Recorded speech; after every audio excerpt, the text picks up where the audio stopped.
Décryptage.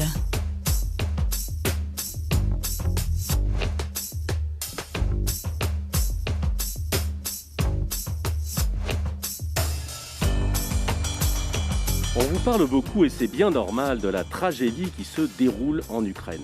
Au-delà de l'analyse stratégique, nous allons tenter ce soir d'entrer dans le cœur de cette guerre en nous intéressant à l'histoire, à la culture et à la vie quotidienne. Pour nous éclairer sur tous ces points, je reçois deux spécialistes. Sophie Lambroschini, chercheuse au centre Marc Bloch de Berlin, est experte de la Russie et de l'Ukraine contemporaine avec un intérêt particulier pour les élites, les acteurs économiques ordinaires et la sociologie économique des conflits. Elle a fait le portrait sensible de ces Ukrainiens dans un ouvrage publié aux ateliers Henri Dougier qui nous aide à comprendre les mentalités qui ont forgé ce peuple très composite. À ses côtés, Taline Terminassian, professeure d'histoire de la Russie et du Caucase à l'Institut des langues et civilisations orientales et directrice de l'Observatoire des États post-soviétiques, connaît elle aussi ces pays sur la longue durée. Elle publie au PUF une éclairante biographie de Gorbatchev qui, par une sorte d'effet miroir, nous parle aussi de Vladimir Poutine. Gorbatchev a changé le monde contre son gré et Poutine, lui, veut le renverser, mais sans doute volontairement.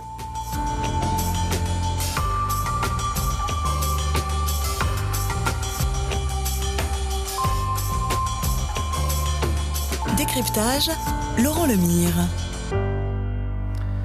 Bonsoir Sophie Lambroschini. Bonsoir. Bonsoir Taline Terminassian. Bonsoir. Je suis ravi de vous recevoir. C'est vrai que vous disiez justement, avant de commencer cette conversation, pour parler de la guerre en Ukraine, que vous aviez toutes les deux effectivement connu ces années 90 et ce basculement avec la Russie, l'URSS qui explose. Et on a l'impression que, et on le voit bien dans votre biographie, Taline Terminassian, que tout part de là.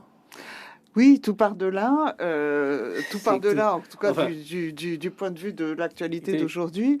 Et c'est vrai que vous avez une très bonne idée de nous inviter, Sophie et moi, puisque nous connaissons depuis longtemps, puisque nous nous sommes rencontrés en Russie durant les années 90. Et pour ma part, c'est pour écrire cette biographie de Gorbatchev pour laquelle je n'ai pas utilisé de sources particulièrement originales, ni des archives secrètes, etc. J'ai surtout fait appel à mes propres souvenirs et j'ai tenté de me souvenir que, effectivement, dans ma prime jeunesse, j'avais connu cette période et qu'il était sans doute intéressant de restituer toute l'ambiance qui avait constitué cette fin des années 80 où, personnellement, moi, j'étais inscrite dans un DEA d'études soviétiques, ce qui était patronné par Madame Hélène Carrère d'Ancos, actuelle secrétaire perpétuelle de l'Académie française, et où je me suis souvenu qu'en 88-89, très exactement, j'étais inscrite dans ce DEA, et que ces étudiants rassemblés autour d'Hélène Carrère d'Ancos, nous avons assisté, sans vraiment le comprendre, à l'effondrement de notre objet d'étude. Notre objet d'étude, c'était le monde soviétique, et le monde soviétique s'effondrait sous nos yeux, et on commentait chaque jour les événements, le retrait soviétique de l'Afghanistan, et puis évidemment tout ce qui a suivi. Et en ce qui me concerne, ça a été un double choc, parce que en même temps, j'étais bien sûr intéressée déjà par le Caucase, et s'est produit le 7 décembre 88 le très terrible séisme de Léningrad, dans le nord de l'Arménie. Et si je cite cet événement, c'est parce que bien sûr il a eu aussi, non seulement il a fait énormément de victimes, mais il avait aussi une signification politique, mais aussi... Et Gorbatchev s'était rendu d'ailleurs. Oui, avec beaucoup de retard, mais ça a été aussi beaucoup critiqué. Mais surtout, c'est la première intervention humanitaire internationale sur le sol soviétique, puisque, si je ne me trompe pas, le Tchernobyl avait été au contraire une catastrophe entièrement... fermé, si l'on peut dire. Et pour la première fois en décembre 88, Gorbatchev décide d'ouvrir le territoire soviétique à l'aide internationale. Et moi, j'ai assisté à ça parce que, bien entendu, j'ai voulu, puisque j'étais inscrite dans ce fameux DEA, j'ai voulu me précipiter. Je me suis débrouillée, vous voyez, pour faire partie d'une mission humanitaire et devenir logisticienne, médecin du monde. Et je me suis débrouillée pour me catapulter dans ce pays que je ne connaissais pas et que j'ai découvert ainsi, qui était l'Union soviétique, mais l'Union soviétique transformée, en tout cas à l'occasion de cette de cette catastrophe en une espèce de tour de Babel humanitaire. Et ça, c'était quand même la porte d'entrée très intéressante pour rentrer dans cette période Gorbatchev. Oui. Sophie Lambroschini, vous aussi, c'est à partir de ce moment-là, de cet effondrement de l'Union soviétique, que vous avez eu envie de vous intéresser de manière, je dirais, un peu ethnologique à ce peuple ukrainien. Alors, dans mon cas, je dirais que ça remonte en fait à plus loin. J'étais, par chance, grâce au travail de mon père, j'étais à Moscou à partir de 1983 et je suis allée à l'école soviétique. Et donc, j'étais à l'école soviétique l'année où Gorbatchev est arrivé au pouvoir. Et donc, au moment où il est arrivé au pouvoir, personne ne mesurait l'impact qu'aurait évidemment ce choix des élites à l'époque. Mais donc, bien sûr, en rétrospective après, c'est vraiment cette expérience unique du début de la perestroïka, de la fin du brejnevisme, qui m'avait énormément marqué, avec cette chance en fait unique d'avoir pu vivre, d'avoir fait l'expérience de la société soviétique en direct en étant écolière, lycéenne à Moscou, et ensuite l'expérience directe des années de la perestroïka, et puis ensuite des années les années 90 où j'étais tour à tour étudiante et puis ensuite journaliste, avant de faire de la recherche, mais seulement à partir des années 2012-2013 à peu près. Donc voilà, donc c'est un parcours un petit peu différent, mais donc effectivement avec ce séisme, les temporalités ensuite varient en fonction des pays, des régions, donc ça on en parle beaucoup, mais voilà, mais dans mon cas, c'était vraiment ça. Et puis ensuite le passage, justement mes souvenirs de Moscou et des voyages qu'on a pu faire. Je suis pas allée en Ukraine à l'époque, mais en Asie centrale, en Ouzbékistan et en Arménie et en Géorgie en 1985. Et donc il y avait cette espèce de vernis culturel où on portait les chants et les danses nationales des différents peuples du RSS, mais en ayant bien sûr extrait toute moelle politique engagée. Donc ça s'est arrivé évidemment quelques années plus tard. C'est vrai qu'on a vu de l'extérieur, on a du mal à comprendre cette tragédie, parce qu'effectivement, vous le rappelez, Sophie Lambroschini, dans votre livre, Kiev, on dit c'est la mère de toutes les villes russes, et on a le sentiment quand même que ces deux pays sont très liés, et on comprend absolument pas pourquoi ils se font la guerre. Taline Termination. Pourquoi ils se font la guerre? Il y en a un qui envahit l'autre. Ils font la guerre. Il y en a un qui envahit l'autre, mais c'est toute la relation complexe entre Russes et Ukrainiens. C'est le sujet de plusieurs ouvrages. Il y a eu des tas d'émissions depuis quelques jours sur les querelles historiographiques qui opposent les historiens ukrainiens et les historiens russes. Enfin, je dis les historiens, mais je sais pas si c'est aussi caricatural que cela, mais qui opposent de visions différentes de l'histoire de cette région, puisque les Russes voient dans Kiev le berceau de la Russe, donc de la Russie, alors que les Ukrainiens, disons la version, j'imagine, la plus nationaliste, Sophie, tu me corriges si je dis, perçoit dans Kiev une histoire médiévale ukrainienne. Donc vous voyez que ça remonte à loin. Et en effet, on a affaire à un berceau slave commun, puisque ces Ukrainiens appartenaient bien entendu à ce monde slave, mais ont été séparés du monde slave oriental à partir, par la création de l'État polono-lituanien, etc. Au point que lorsque, à l'époque contemporaine, les deux se sont confrontés, Russes et Ukrainiens, n'avaient effectivement plus... Enfin, ils avaient beaucoup de choses en commun, mais plus exactement les mêmes caractéristiques, ni linguistiques, ni civilisationnelles, ni même économiques. Sophie Lambroschini. Alors, vous montrez justement, vous rappelez que Ukrainia, ça signifie aux confins. Oui, mais je pense qu'il ne faut pas tout mélanger. Oui. Je vais d'abord répondre à votre question par rapport à la Rousse qui est vienne. Vous disiez pourquoi est-ce qu'ils se font la guerre, et donc très justement pourquoi la Russie a envahi l'Ukraine. Donc très rapidement, donc pour rappeler que l'argument officiel, le narratif poutinien est celui de nier la légitimité ou l'existence d'une nation ukrainienne et d'une souveraineté ukrainienne. Et que celle-ci prend ses sources aussi dans une vision et dans un narratif impérial russe. Je pense que les historiographies, il y en a plusieurs et différentes, donc elles sont pas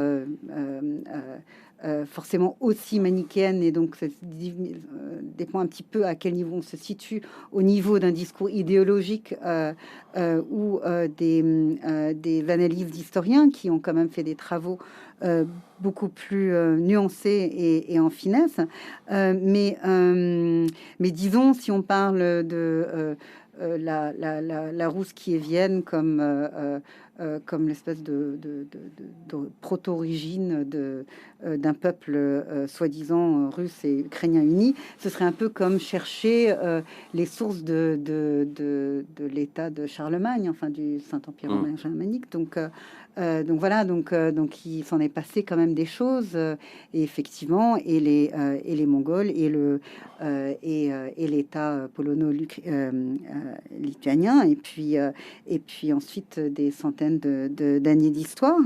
Mais donc pour en arriver au point que cette nation ukrainienne s'est formée en mouvement de dents de scie, avec une poussée au 19e siècle sur la vague en fait de l'émergence des nations, donc qui s'est pas parfaite à ce moment-là, mais au lendemain de la révolution de février, donc pas du tout une production purement bolchevique, mais préexistante à l'URSS, mais de manière assez embryonnaire. Donc voilà, et donc clairement, ce qui s'oppose à part donc les armées et les armes, et c'est clairement deux visions d'une Ukraine et des Ukrainiens qui depuis 1991, disons légalement, ont obtenu une souveraineté et leur État, qui avait quand même, même s'ils ont été quelque part eux-mêmes surpris par la vitesse à laquelle les événements ont évolué, et bien malgré tout, le référendum de décembre 1991, les Ukrainiens avaient répondu à 80% en faveur de la souveraineté, et tout de même, je pense qu'il faut le rappeler, 67% en Crimée, qui était le pourcentage de plus bas. Donc il y avait quand même cette cette base qui cherchait quelque part à se forger des identifications qui soient autre chose que des identifications purement soviétiques, et de regarder dans le sens d'une souveraineté comme une évolution dans la modernité, ce qui était d'ailleurs aussi le cas des Russes à l'époque, hein, et voilà, donc je pense que c'est un petit peu plus complexe qu'on pourrait le croire, et c'est difficile de le résumer en voilà, en 3 minutes. Taline, termination. Est-ce que Gorbatchev avait, justement, au moment de l'effondrement de l'Union soviétique, il avait pris conscience de cela? C'est-à-dire que vous dites, vous montrez bien qu'il n'a pas voulu ça. Non, alors lui, Gorbatchev, oui, il faut déjà casser un mythe, parce que vous savez, l'éditeur a voulu titrer L'homme qui a changé le monde, etc. Alors effectivement, il a changé le monde, c'est ce que j'explique dans ma biographie, mais totalement contre son gré. Voilà. Puisque lui... Il était même assez... il avait foi en Lénine, vous le dites à un moment donné. C'est-à-dire, le slogan même de la perestroïka, c'était donc de restructurer le système afin de le sauver et de le pérenniser, non pas pour le faire... pour le faire exploser. Mais à part ça, enfin, on peut pas limiter non plus la biographie d'un homme qui a cette, comment dire, à ce pied de nez de l'histoire quelque part. Gorbatchev avait beaucoup de talent dans un tas de domaines. Enfin, c'était un véritable animal politique, et je dirais presque même un animal politique soviétique, mais presque dans le sens occidental du terme, puisque c'était quelqu'un qui était effectivement, comme l'Occident l'a perçu, sympathique, ouvert, capable de discuter, etc. Mais et donc, je pense qu'il était très compétent dans un certain nombre de domaines qui concernaient l'intérieur du système soviétique. Mais s'il y a un domaine où il a complètement raté son affaire. Alors, c'est d'une part la politique internationale, parce que cette politique internationale d'ouverture qui a tellement séduit l'Occident à cette époque-là a été finalement fatale au système. Et puis surtout, et c'est là-dessus que j'insiste, sa méconnaissance des questions nationales. Et là, ça vient percuter un peu ce que Sophie disait tout à l'heure. Bien que lui-même est originaire de Russie méridionale, d'une région qui n'est pas très éloignée de l'Ukraine, et qui lui-même d'ailleurs ait quelques ascendances ukrainiennes, et qu'il parle, j'en sais rien, mais en tout cas qu'il chante volontiers en ukrainien, enfin bref. Mais à part ça, il avait une très grande méconnaissance de ces questions des nationalités auxquelles il n'a pas été confronté, bien que vivant dans une région qui n'était pas si éloignée du Caucase Nord, parce qu'en fait la région de Stavropol, c'est pas très loin du Piémont Nord-Caucase, qui contient plein de nationalités très turbulentes et qui vont bientôt d'ailleurs s'entretuer.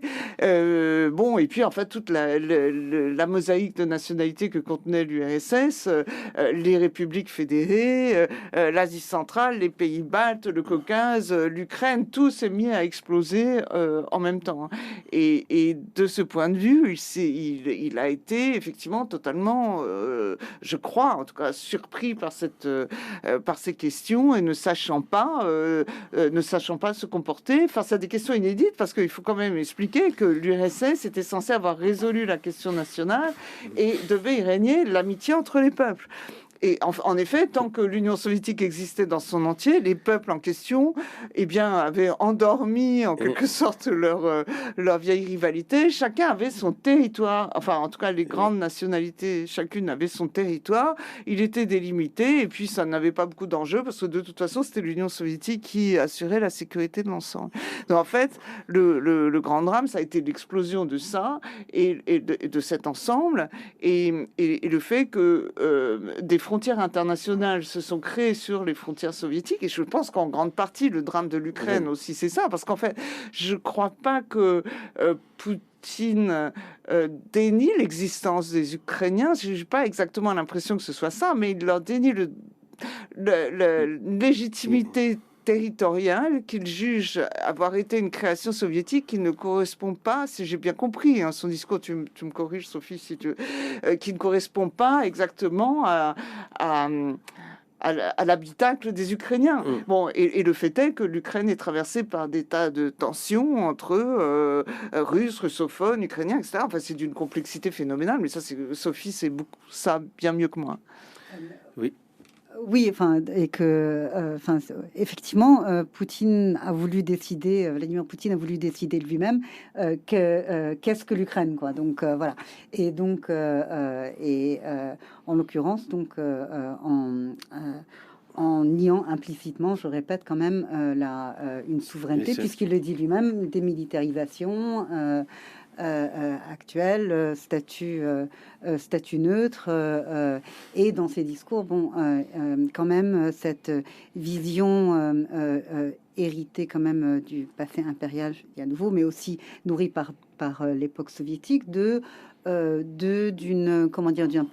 particularité, disons, culturelle, musicale ou autre, linguistique des Ukrainiens, mais qui, somme toute, devait se fondre dans la grande famille des Russes, Bélarusses et Ukrainiens. Alors, les Ukrainiens ne sont pas d'accord avec ça.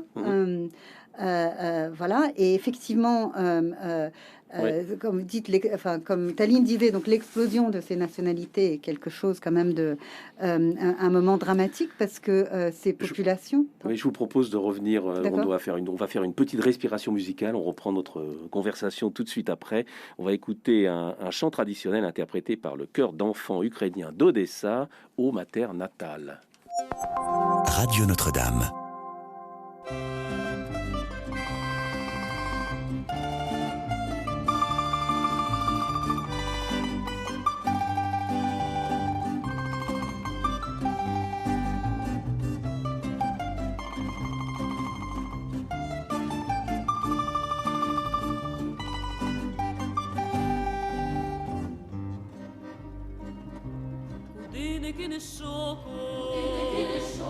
Безмежні поля, скинула широко, моя земля, як сизокрили соки, як в травні журавлі, я чую з-під землі, криничний з-під землі, священий з-під землі.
Хай вона єднає всіх людей серця, нехай її почують космічні кораблі. Я чую з-під землі, криничний з-під землі, священий з-під землі. То мені в літа ранкові, чим добра і чим любові.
Et c'était Ô Mater Natal par le chœur d'enfants ukrainiens d'Odessa. Et on retrouve Taline Termination et Sophie Lombroschini. Vous nous disiez avant que nous écoutions ce chœur, justement, on parlait du fait que Vladimir Poutine ne reconnaît pas une sorte d'autonomie territoriale à cette Ukraine. Est-ce que les Ukrainiens ont pris conscience, vous le montrez bien dans votre livre sur les Ukrainiens, vous montrez que c'est une identité floue, un territoire qui a été malmené par l'histoire. Est-ce que l'effondrement de l'Union soviétique a été un accélérateur pour eux, à la fois, je dirais, accélérateur identitaire, c'est-à-dire de se dire, ah, c'est l'occasion ou jamais de comprendre notre pays d'une certaine manière et de le revendiquer sa culture, son histoire. Alors, oui, certainement, l'indépendance a eu cet effet-là en forçant une réflexion sur quelle est la place de la langue ukrainienne, quelle est la place de la langue russe, quelle est la place plus minoritaire du tatar, de la langue hongroise, des identifications variées et complexes parce que c'est pas une identité ukrainienne, ce sont des identifications et des identités qui peuvent être sociales notamment. Donc, par exemple, en Ukraine, ce qui a joué un très grand rôle, c'est dans toute cette région du Donbass dont on a beaucoup parlé, où donc la première phase de la guerre russe en Ukraine se mène depuis 2014.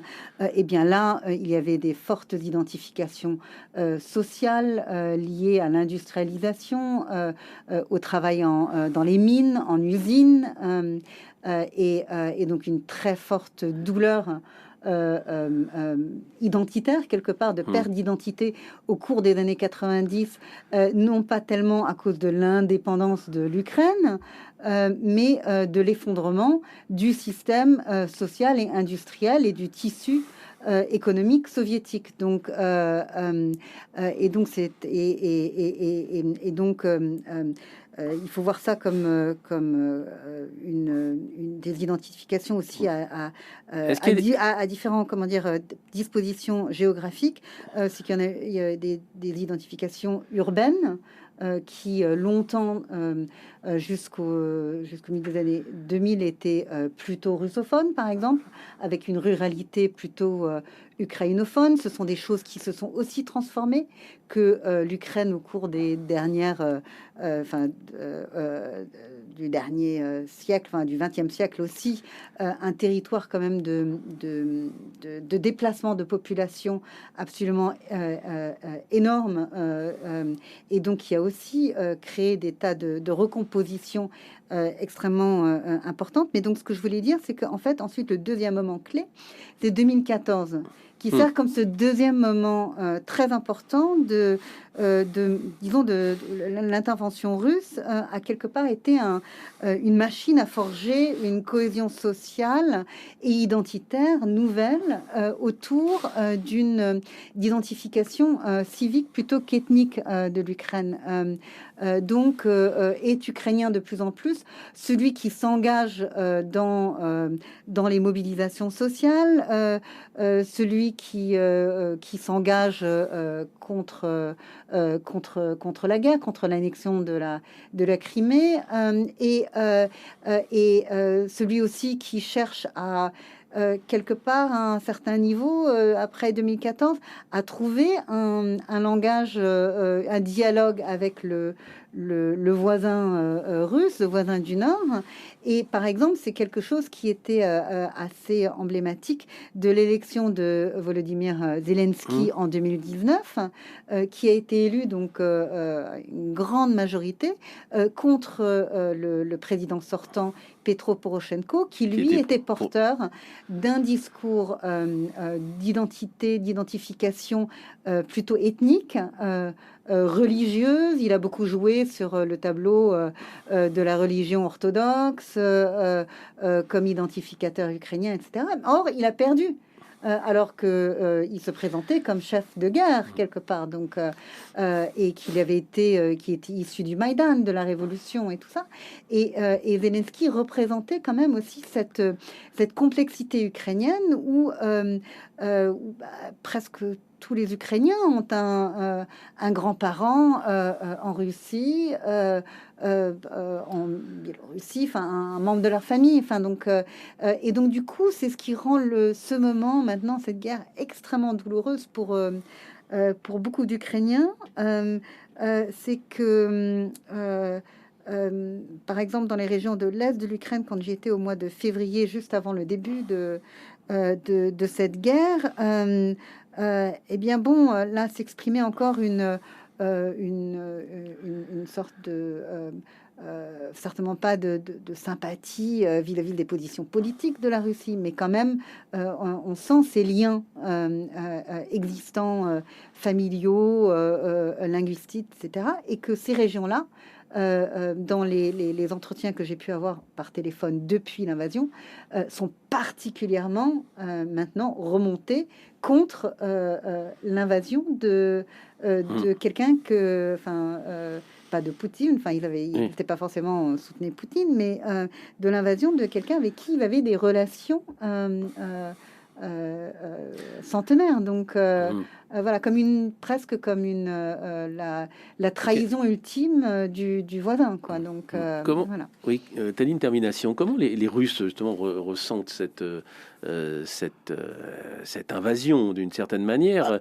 Est-ce que, parce que c'est vrai, est-ce qu'ils considèrent eux aussi? Vous citez d'ailleurs à un moment donné, vous rappelez que Solzhenitsyn en 90 avait publié un livre Comment réaménager notre Russie, dans lequel il disait que il faudrait y réintégrer la Crimée et l'Ukraine. Est-ce que c'est une idée dans la société russe qu'au fond l'Ukraine ça leur appartient un peu, c'est un peu chez eux? Non, mais bon, je suis pas vraiment la personne pour commenter l'actualité, surtout vis-à-vis de Sophie qui est allée justement dans le Donbass. Mais je voudrais juste lui faire remarquer qu'elle a été effectivement du côté ukrainien du Donbass. Maintenant, je suis très interrogative et j'aimerais vraiment connaître aussi la réaction des populations russes ou russophones de l'autre côté, à l'intérieur des quasi-États du Donbass et de Lugansk. Quelle est la réaction des gens? En fait, je crois qu'ils ont été d'ailleurs évacués.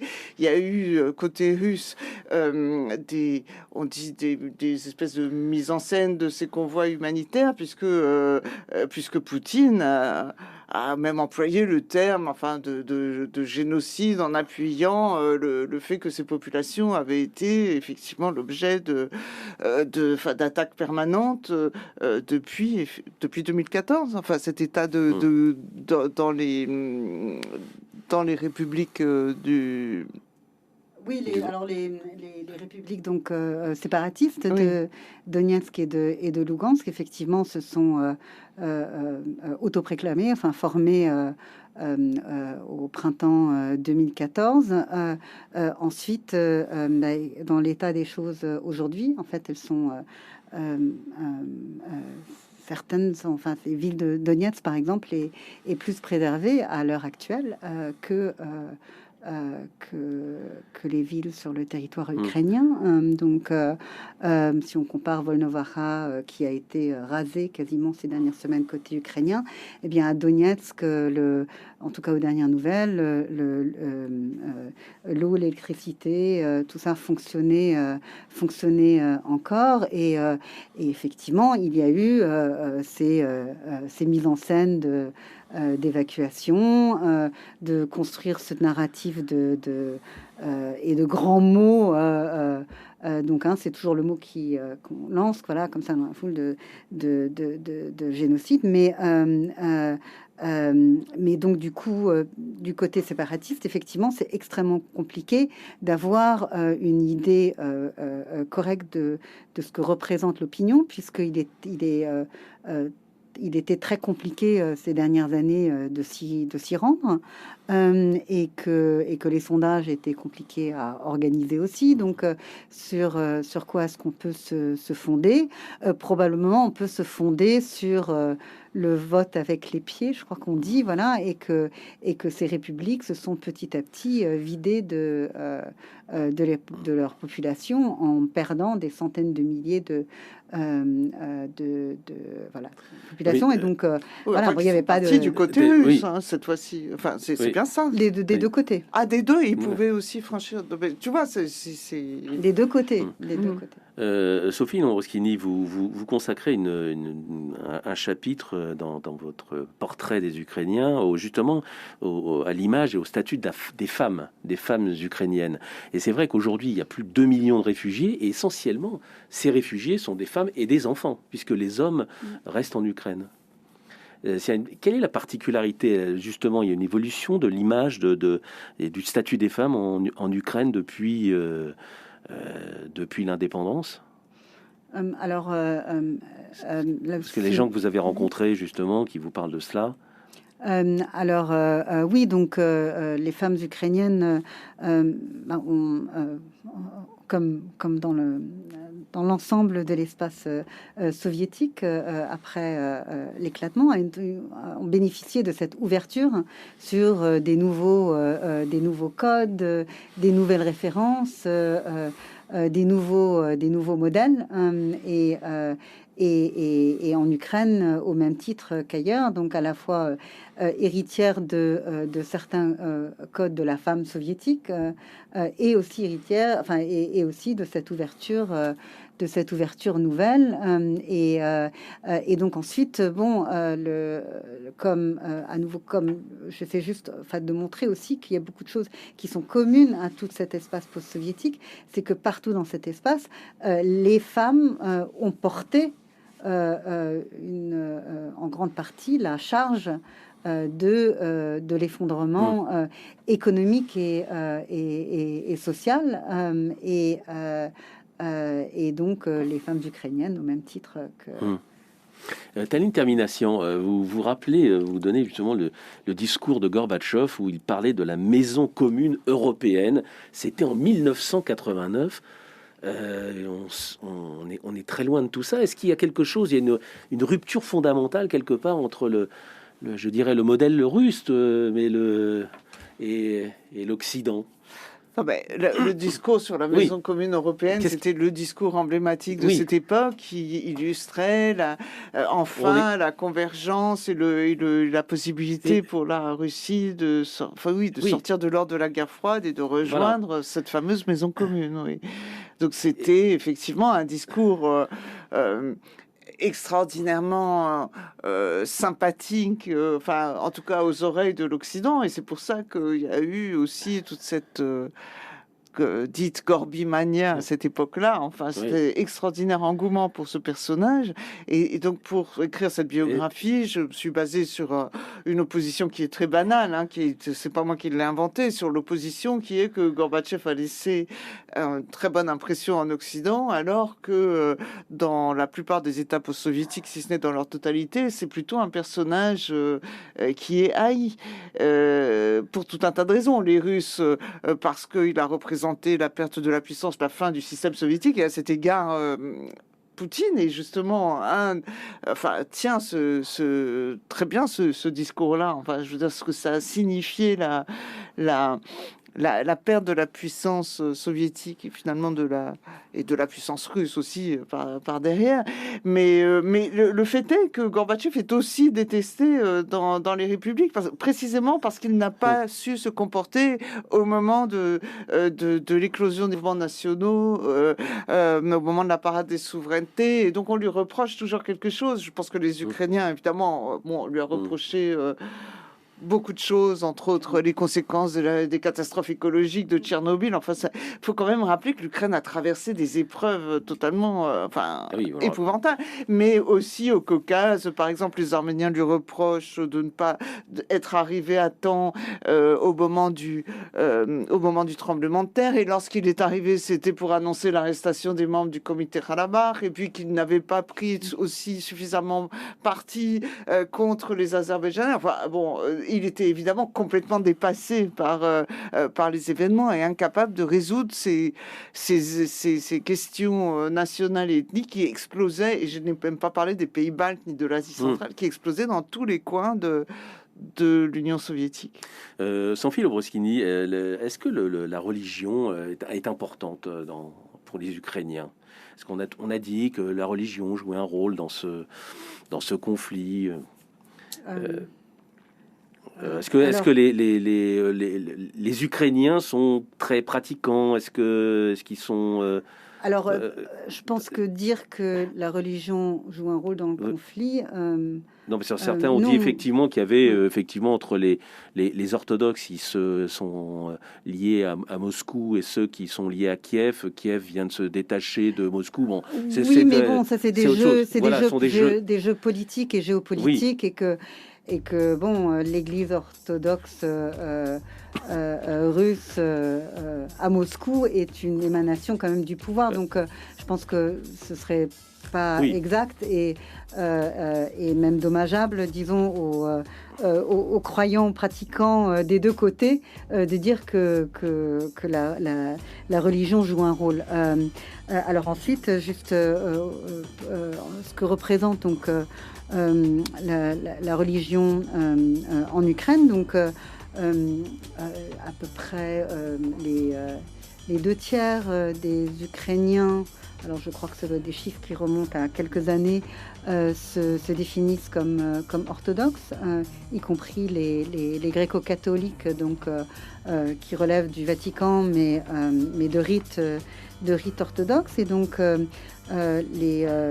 tout cet aspect donc de l'orthodoxie a une grande importance, disons culturelle en tout cas, et au rituel. À Pâques, par exemple, notamment, avec voilà. Ensuite, on voit aussi des pratiquants plutôt à l'ouest, où on voit un très grand engouement pour voilà. Bien, je vous remercie Sophie Lambroschini. Nous arrivons hélas au terme de cette émission. Je renvoie vos livres, Sophie Lambroschini, Les Ukrainiens, c'est publié aux ateliers Henri Dougier, et Taline Termination, Gorbatchev, aux presses universitaires de France. Merci à toutes les deux. C'était Décryptage avec la collaboration de Céline Laurence et de Yann Quintot à la réalisation. Retrouvez le podcast de cette émission sur le www.radionotre-dame.com.